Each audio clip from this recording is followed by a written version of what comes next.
Sikkim Chronicle app is now on Google Play Store and Apple Store. Download and get the latest news and updates from Sikkim and around. Sikkim Darjeeling एकीकरणको मुद्दाले सिक्किमको राजनीतिक माहौल चर्किएको छ र विभिन्न राजनीतिक दलबाट उहाँहरूको प्रतिक्रियाहरू आइरहेको छ। सरकार पक्षबाट आज मुख्यमन्त्रीले पनि यस विषयमा आफ्नो प्रतिक्रिया दिइसक्नु भएको छ र हामी सिक्किम रिपब्लिकन पार्टीको के मन्तव्य रहेको छ यो सिक्किम दार्जिलिङ एकीकरणको विषयलाई लिएर हामी उहाँसँग कुराकानी गर्छौँ। अहिले जुन एकदमै जल्दो बल्दो इस्यु है, यो एउटा फेरि मुद्दा, यो नयाँ इस्यु त होइन, बारम्बार सिक्किममा यो मुद्दाले ठाउँ पाउने गर्छ र सिक्किमको राजनीतिक माहौलले अलिकति चर्चा गर्ने एउटा टपिक पाउने गर्छ र अहिले फेरि यो चर्चा निक्लेको छ है, यो राजनीतिक माहौल तातिएको छ। एसआरपी पार्टीको के अडान छ यो सिक्किम दार्जिलिङ एकीकरण मुद्दामाथि? विशेष गरेर तपाईलाई धन्यवाद अनि सम्पूर्ण दर्शकवृन्दलाई पनि मेरो एकदमै न्यानो अभिवादन। यस विषयमा हाम्रो जुन अब अडान छ यो अलिकति अन्य पार्टीको जस्तो सायद मेल नखाला।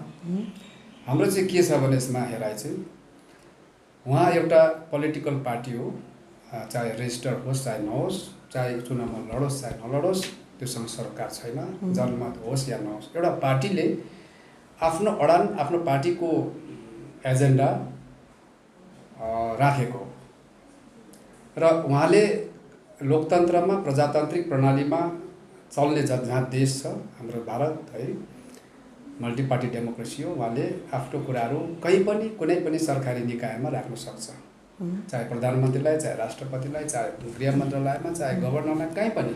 अनि पब्लिकमा पनि उहाँले यही कुरालाई लिएर उहाँले पब्लिक मिटिङहरू पनि गर्न सक्छ, जनतामा पनि राख्न सक्छ।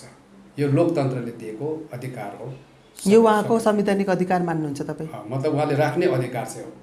कुरा चाहिँ अब यस्तो फेरि अब उहाँले त्यो कुरा राख्यो, अब दार्जिलिङमा धेरै पार्टीहरू छ जो चाहिँ त्यो कुरा राख्दैन, पुरा जनआधार भएको कुरा गर्छ भने जनआधार भएको पार्टीहरूले विभिन्न राख्छ, बरु युटी राख्छ, गोर्खाल्यान्ड राख्छ, अनि पर्मानेन्ट पोलिटिकल सल्युसनको कुराहरू गर्छ, जिटिए एडमिनिस्ट्रेसनको कुरा राख्छ, तर एकीकरणको कुरा राख्दैन। राख्ने एउटै मात्रै पार्टी छ।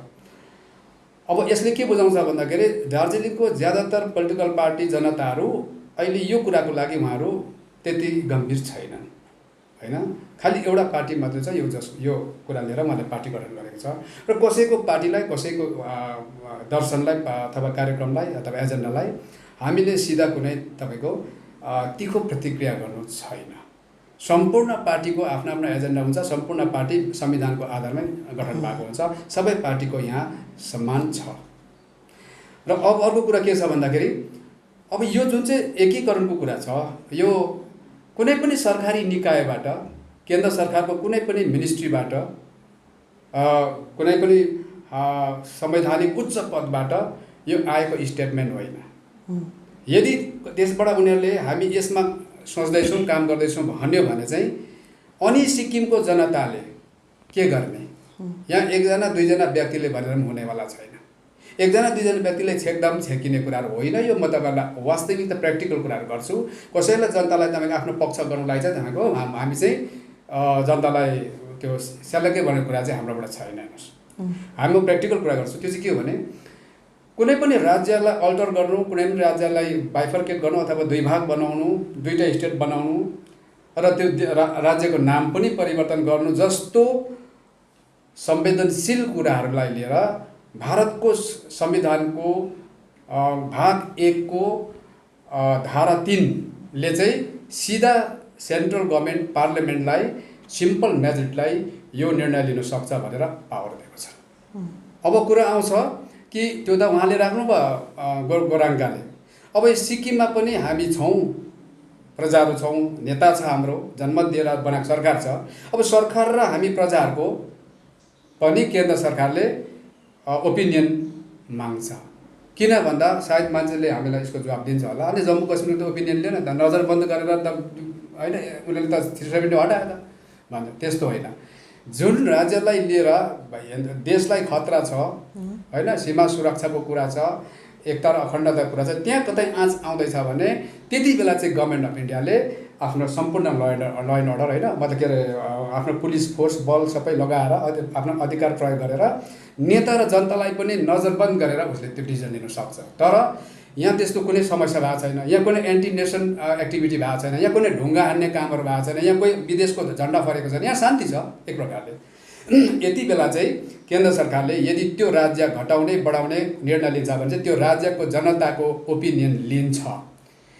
किनभने सिक्किम चाहिँ यस्तो, सिक्किम हिजो देश थियो 75 भन्दा अगाडि, अनि सिक्किमको प्रजाले चाहिँ जब सिक्किमलाई चाहिँ स्वतन्त्र प्रजातान्त्रिक देशको रूपमा राख्ने कि अस्तित्वमा राख्ने कि या सिक्किमलाई भारतको एउटा राज्य बनाउने मर्ज गर्ने भन्नेमा चाहिँ सिक्किमे जनताको ओपिनियन मागेको थियो र ओपिनियन पोल तपाईँको कन्डक्ट भएको थियो। र त्यो ओपिनियन पोलमा सिक्किमको जनताले आफ्नो ओपिनियन दियो 97%ले हामी सिक्किम मर्ज हुने भनेर। त्यसले गर्दा सिक्किमले सिक्किमको जनताले आफ्नो देशको अस्तित्व भारत सरकारलाई बुझाएर अनि त्यसको बादमा 371F सुरक्षाको कवच लिएर आयो।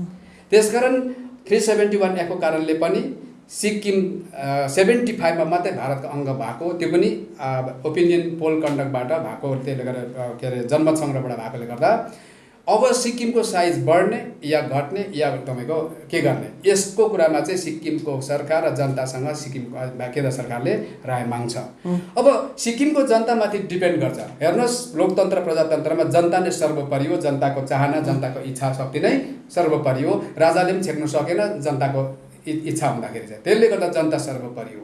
र त्यसले गर्दाखेरि चाहिँ अब जनतामाथि डिपेन्ड गर्छ, सिक्किमको जनतामाथि कि अगर उहाँले राखेर हुँदैन प्रस्ताव, हाम्रो गोरङ्काको जति पनि उहाँ हुनुहुन्छ बिचरा उहाँहरू एकदम अब चिन्तन गरेर बसिरहेको छ होइन, आफ्नो कुरा राख्छ उहाँहरू होइन। केन्द्र सरकारले यदि यो कुरामा सोच्दैछ भने चाहिँ सिक्किमको जनताले के गर्ने कुरा चाहिँ त्यहाँ आउँछ। अब सिक्किमको जनतामाथि डिपेन्ड गर्छ, सिक्किमको जनताले जे निर्णय लिन्छ त्यो हुन्छ। त्यसकारण अब सिक्किमको जनताले आफ्नो पतन रोज्छ भने पनि आफ्नै हातमा छ, आफ्नो उत्थान रोज्छ भने पनि आफ्नो हातमा छ। तपाईँले जनताको भन्नुहुँदैछ, पार्टीको अडान के छ यसमा? पार्टीको भनाइ के छ? पार्टी पनि जनताको अमानत हो। त्यसकारण पार्टीले पनि जनताको विचारको एगेन्स्टमा गएर फ्याट्टै बोल्न सक्दैन। भोलि यो पार्टीले चाहिँ कुनै पनि पार्टीले चाहिँ यो इस्युलाई लिन्छ भने मात्रै त्यो इस्युलाई जनताले समर्थन गर्छ गर्दैन त्यति बेला कुरा, अनि मात्रै पार्टीले हाम्रो अडान हो भन्नु मिल्छ। अब हाम्रो पार्टीको त अडान त्यो छैन। रिपब्लिकन पार्टीको त त्यो एकीकरणको मुद्दै लिएर यो त गठन भएको होइन। त्यसले गर्दा पार्टीको अडान चाहिँ जनताको विरुद्ध र समयभन्दा अगाडि चाहिँ त्यो बोल्नु चाहिँ तपाईँको त्यो चाहिँ पार्टीको कुनै डिसिप्लिन पनि होइन। त्यसले गर्दाखेरि चाहिँ म एउटा कुरा भन्छु, अब यसमा एउटा श्लोक आउँछ, आफ्नो उद्धार आफै गर्नु सक्छ, आफ्नो पतन आफै गर्नु सक्छ। सिक्किमको जनताले भोट लगाएर सिक्किमको अस्तित्व मासेर सिक्किमिज भन्ने एउटा नेसनलिटी मासेर अहिले एउटा सब नेसनलिटी मात्रै भएको छ, आज राज्य भयो। के त्यो वास्तवमा हेऱ्यो भने देशले सम्पूर्ण संसारले हेऱ्यो भने के त्यो विवेकशील काम गरेको भन्छ र? त्यसले गर्दा त त्यो त तपाईँको नोक्सानै भएको एक प्रकारले। भनेपछि जनताले चाहे नि त नोक्सान त भयो, जनताले अगर फेरि उत्थान गर्न चाहन्छ जनताले सक्छ, एक दुईजनाले बोलेर हुँदैन। त्यसै कारण भन्छ श्लोकमा, उदरेत आत्मनम न आत्मनम सातयेत आत्मयो ह्यात्मनो बन्धुर आत्मयो रिपुर आत्मनम। भनेपछि यो जुन चाहिँ राजनीतिक दल छ दार्जिलिङ केन्द्रित, उहाँहरूले यो उहाँहरूको अधिकारको कुरा, लोकतन्त्रमा अधिकारको कुरा भन्नुभयो, तर यदि केन्द्रले नै यसमा सोचेको छ भने चाहिँ यसमा आवाज उठाउनेको दिन हो भन्ने कुरा हो भन्ने तपाईँको भनाइ? केन्द्रले अगर चाहन्छ र केन्द्रले अफिसियल स्टेटमेन्ट दिँदैछ यो कुराको लागि भने चाहिँ त्यति बेला सिक्किमको जनताले आफ्नो 371F दिएको शक्ति पावर होइन, त्यसको के अरे गरिमालाई बुझेर हिजो 75 मा मात्रै भारतको सङ्घीयतामा गएको है, र त्यहाँदेखि यता पनि हाम्रो अझै पनि सोभरेन्टी छ, अझै पनि बोल्ने ठाउँ छ।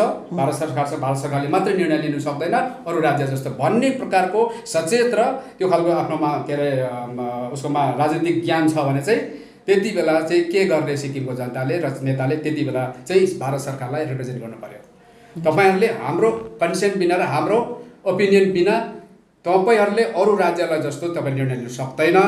नत्र भने चाहिँ सिक्किमको जनताले ओपिनियन पोल होइन अन्तर्गत सिक्किमलाई आफ्नो राज्य बनाएको, फेरि सिक्किमले ओपिनियन पोल गर्न पाउँछ, अनि यो चाहिँ तपाईँको त्यति अधिकार चाहिँ अहिले पनि राखेको छ। अहिले पनि सिक्किमको इन्टरनेसनल स्ट्याटस चाहिँ अहिले पनि तपाईँको विश्वमा छ।